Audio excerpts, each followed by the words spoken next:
بستری مرگ پر تھی۔ میرا حسین گلاب سا چہرہ کملا چکا تھا اور رنگ کانٹے بھری ٹہنی جیسا ہو گیا تھا۔ جب بیٹی جدا ہو گئی تو میرا وجود اس کے پیار میں پتی پتی ہو کر بکھر گیا۔ اس کے انتظار میں ریزہ ریزہ ہوتے ہی میری آنکھیں رو رو کر بے رونق ہو گئیں۔ صرف بیٹی ہی نہیں، میں کسی اور کے انتظار میں بھی سولی پر لٹکی تھی، جس کی راہ تکتے برسوں میرے گھر کا دروازہ کھلا رہا۔ وہ نہیں آیا اور مجھے لگتا ہے وہ اب آئے گا بھی نہیں۔ جس کے انتظار میں آنکھیں پترانے کو تھی، وہ کوئی غیر نہیں، میرا شوہر تھا، جس نے اب مجھے اپنی یادوں سے حرف غلط کی طرح مٹا دیا ہے۔ میرے دل سے آج تک نہ اس کی صورت محو ہو سکی اور نہ اس کی یادیں مٹی۔ اس نے مجھے طلاق بھی نہیں دی، پھر میں کیسے سمجھ لوں کہ میں اس کی بیوی نہیں رہی؟ ہماری شادی 1970 میں ہوئی تھی۔ اس وقت ہم دونوں گمسن تھے، ہمارے دل ایک دوسرے کی محبتوں سے بھرے ہوئے ساغر تھے۔ میں ایک بیوہ ماں کی بیٹی تھی، مالی حالات خراب تھے، ایک چھوٹا سا ذاتی گھر تھا۔ جب مرحوم والد صاحب کو ریٹائرڈ ہونے کے بعد رقم ملی تو انہوں نے 2 کمروں کا گھر بنوایا۔ وہ اسکول ماسٹر تھے۔ والدہ نے باوجود کم آمدنی کے پرسکون زندگی بسر کی۔ جب میں 9ویں میں تھی، والد صاحب کا ایکسیڈنٹ ہو گیا۔ تب انہیں ریٹائرڈ ہوئے تھوڑا عرصہ ہوا تھا۔ جب مکان کی تکمیل ہوئی، یہ حادثہ پیش آ گیا اور وہ اپنے خوابوں کی جنت، اپنے ذاتی مکان میں صرف 2 ماہ ہی رہ پائے۔ میں والد کی وفات سے غمزدہ تھی کہ میری ملاقات فاخر سے ہو گئی۔ وہ حادثے کا عینی شاہد تھا۔ وہ اس بس میں سوار تھا جس نے ابو کے موٹر سائیکل کو ٹکر ماری تھی۔ اس نے بس سے اتر کر والد صاحب کی مدد کی کوشش کی، مگر وہ موقع پر جاں بحق ہو گئے۔ اس حادثے کی اطلاع دینے فاخر ہی اپنے دوست کے ساتھ گھر آیا تھا۔ ابا کے بٹوے میں ان کا شناختی کارڈ تھا۔ اس نے تجہیز و تکفین میں ہماری مدد بھی کی تھی۔ اس طرح اس کا امی جان سے تعارف ہوا اور وہ ہمارے گھر آنے جانے لگا۔ وہ ضرورت کے وقت ہماری مالی مدد بھی کر دیا کرتا تھا۔ اس وقت میرے دادا حیات تھے۔ وہ فاخر کے حسن سلوک سے کافی متاثر تھے۔ فاخر کے دل میں ہمارے لیے یوں ہی ہمدردی نے جنم نہیں لیا تھا، دراصل وہ مجھے پسند کرنے لگا تھا اور دل میں شادی کا ارادہ بنا رکھا تھا۔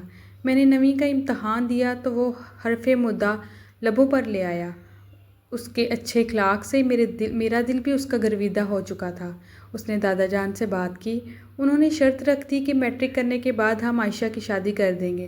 دوسری شرط یہ تھی کہ فاخر رشتے کے لیے اپنے والدین کو لائے گا۔ پہلی شرط تو قابل قبول تھی، مگر دوسری کا پورا کرنا اس کے لیے ناممکن تھا۔ جب اس نے مجبوری ظاہر کی کہ اس کے والدین شادی میں شریک نہیں ہو سکتے تو دادا نے انکار کر دیا۔ اس انکار کا اسے اس قدر صدمہ ہوا کہ اس نے خواب آور گولیاں کھا لیں۔ ڈاکٹروں نے بہت کوششوں کے بعد اس کی جان بچائی۔ اب والدہ اس کی طرف ہو گئیں اور دادا سے کہا کہ آپ بوڑھے ہیں اور ہم اکیلے ہیں، اگر اس کے والدین شادی میں شامل نہیں ہوتے تو کوئی مجبوری ہوگی۔ دادا سوچ میں پڑ گئے اور اسے بلا کر پوچھا کہ جو معاملہ ہے سچ سچ بتا دو۔ اس نے کہا کہ وہ لاوارث ہے۔ باپ کی وفات کے بعد اس کی ماں نے کسی اور سے شادی کر لی۔ سوتیلے باپ نے اس کو رکھنے سے انکار کر دیا۔ تب اس کی ماں کے ایک رشتہ دار نے اس کو پالا پوسا۔ یہی وجہ ہے وہ والدین کو رشتے کے لیے لانے سے قاصر ہے۔ دادا نے کہا کہ جس رشتہ دار نے پالا ہے اس سے ہی ملا دو، ہم اس کے ساتھ معاملہ طے کیے لیتے ہیں۔ اس نے بتایا کہ اس مہربان نے تو مجھے پال تو دیا، میٹرک تک پڑھایا بھی، لیکن اب اس کے اپنے بیٹے جوان اور شادی شدہ ہیں۔ اس کی بہوئیں نے مجھے اپنے گھر رکھنے سے انکار کر دیا ہے۔ میں ایک دوست کے ساتھ رہتا ہوں، ہم نے کرائے پر گھر لیا ہوا ہے، میری معمولی سی نوکری ہے، یہ میرے حالات ہیں۔ سب کچھ سچ بتا دیا ہے۔ والدہ اور دادا سوچ میں پڑ گئے۔ بالآخر ماں نے کہا کہ میرا کوئی بیٹا نہیں ہے، کیوں نہ ہم اس کو گھر داماد بنا کر بیٹے کی کمی کو پورا کر لیں۔ بہرحال میری شادی فاخر سے ہونا تھی، ہو گئی، مگر ہماری شرطوں پر نہیں، اس کی شرطوں پر۔ یعنی نہ اس نے اپنے گھر والوں سے ملایا اور نہ اس کی طرف سے کوئی رشتہ طلب کرنے آیا۔ سادگی سے میری شادی اس کے ساتھ ہو گئی جیسا کہ توقع تھی۔ دادا کی حیات تک وہ بہترین داماد ثابت ہوا۔ ساری تنخواہ میرے ہاتھ پر لا کر رکھتا، امی اور دادا کا خیال رکھتا۔ ہمارے گھر کے تمام مسائل کے حل کا ذمہ بھی اس نے اٹھا لیا۔ امی خود کو خوش قسمت سمجھتی تھیں کہ ایسا نیک اور تابع دار داماد مل گیا تھا۔ فاخر نے خاص طور پر یہ شادی اپنے رشتہ داروں اور گھر والوں سے چھپائے رکھی۔ تاہم اب مجھے ان باتوں سے کچھ غرض نہ تھی۔ محبت کرنے والے شوہر کو پا کر میں بہت خوش تھی۔ میرے گھر والے بھی خوش اور مطمئن تھے۔ 1 سال سکون کا گزر گیا۔ میں ایک بیٹی کی ماں بن گئی۔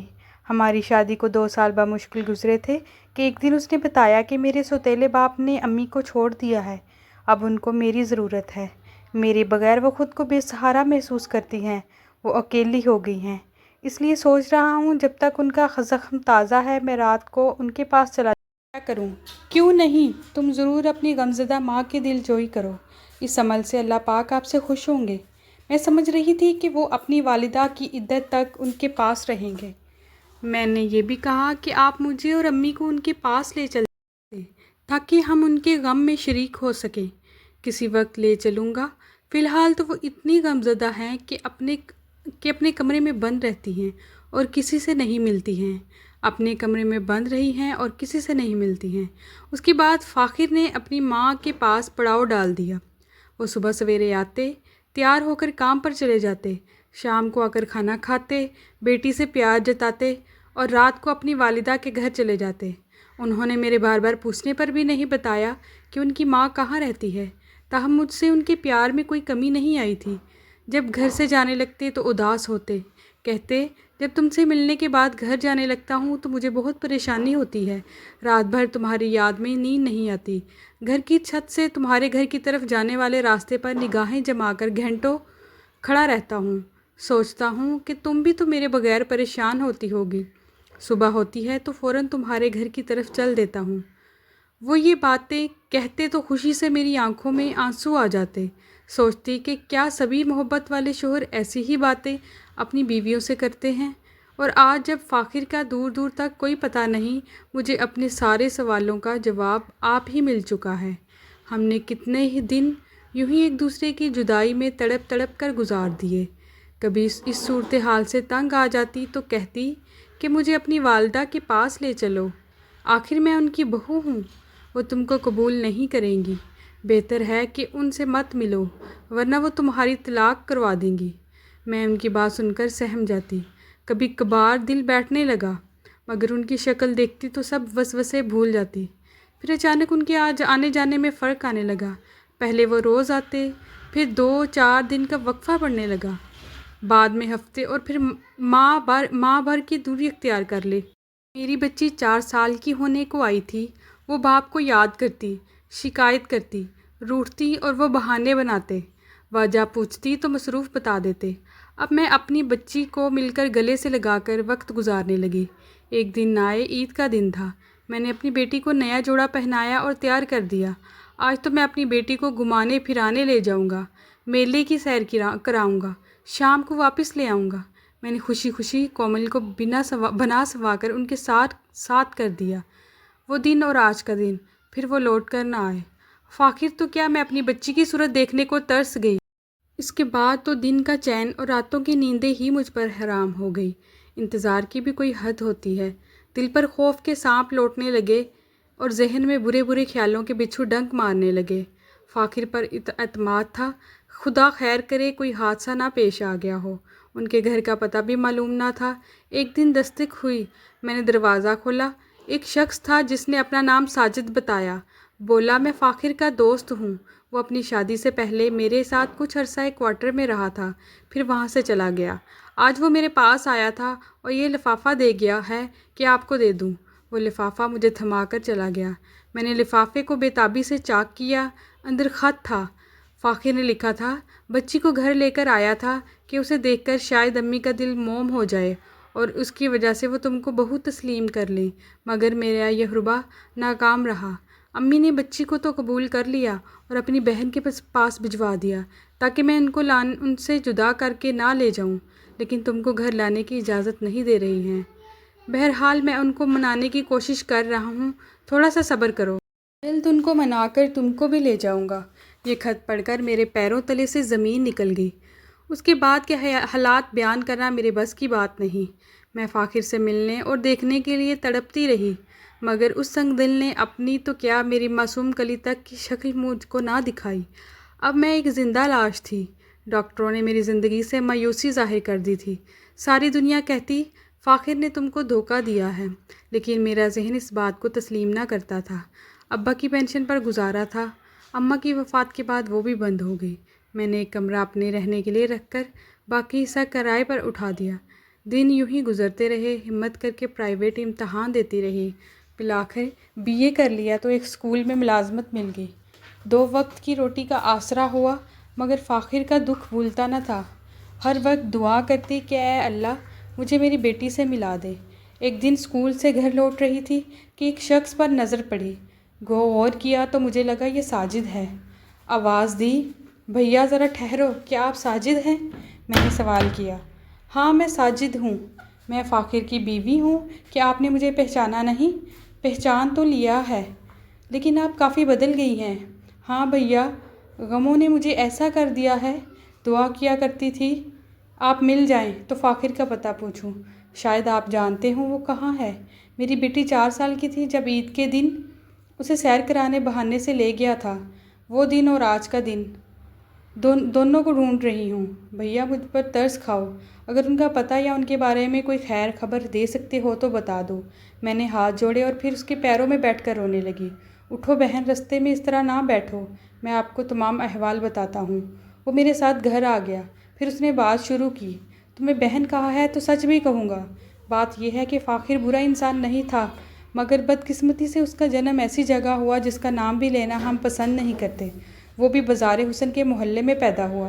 وہ پلا بڑھا، اس کی ماں نہایت حسین عورت تھی، وہ ایک دولت مند عیاش شخص کو پسند آ گئی، اس نے اس کے ساتھ شادی کر لی۔ یوں وہ بازار حسن سے ایک بنگلے میں چلی گئی، تاہم وہ اپنا بیٹا اپنی بہن کے حوالے کر گئی تھی جو بازار حسن میں ہی رہتی تھی۔ وہ بڑا ہو گیا تو اس کی ملاقات ایک مولوی صاحب سے ہوئی جس نے اس کو سیدھے راستے پر لگا دیا۔ وہ ان کے ساتھ چلا گیا، وہاں اس نے میٹرک کیا۔ مولوی صاحب کا انتقال ہو گیا تو اس کو پھر سے اپنی خالہ کے پاس آنا پڑا۔ فاخر نے بچپن سے طبلہ بجانے کا ہنر سیکھا تھا، خالہ کے پاس آ کر اسی کام کو اختیار کر لیا، کیونکہ پیٹ کا دوزخ تو بھرنا تھا۔ بہن تم سے شادی کے بعد اس نے خالہ کا گھر چھوڑ دیا اور تمہارے گھر چلا گیا۔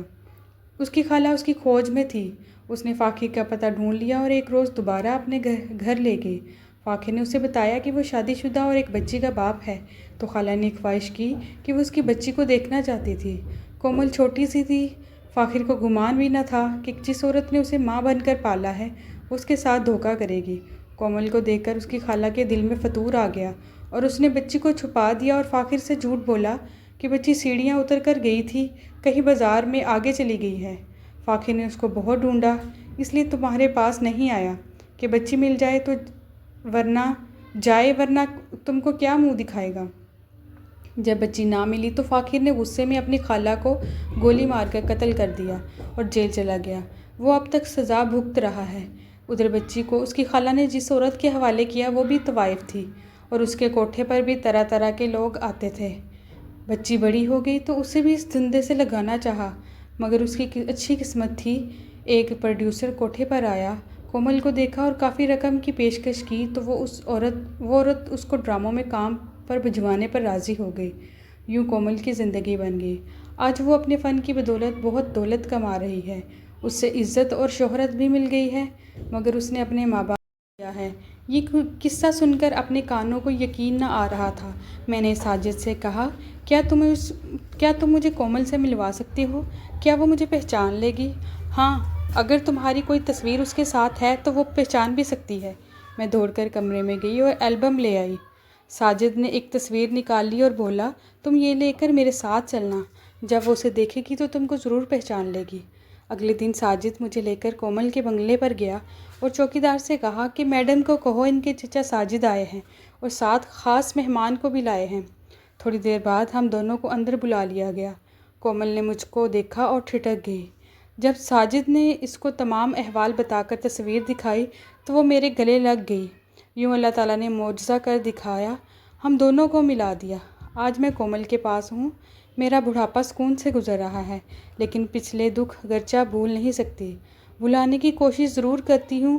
افسوس کہ فاخر کو پھانسی کی سزا ہو گئی، اس لیے اس سے ملاقات کی حسرت دل میں رہ گئی۔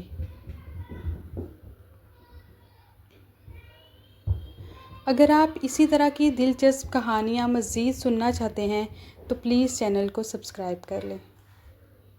شکریہ۔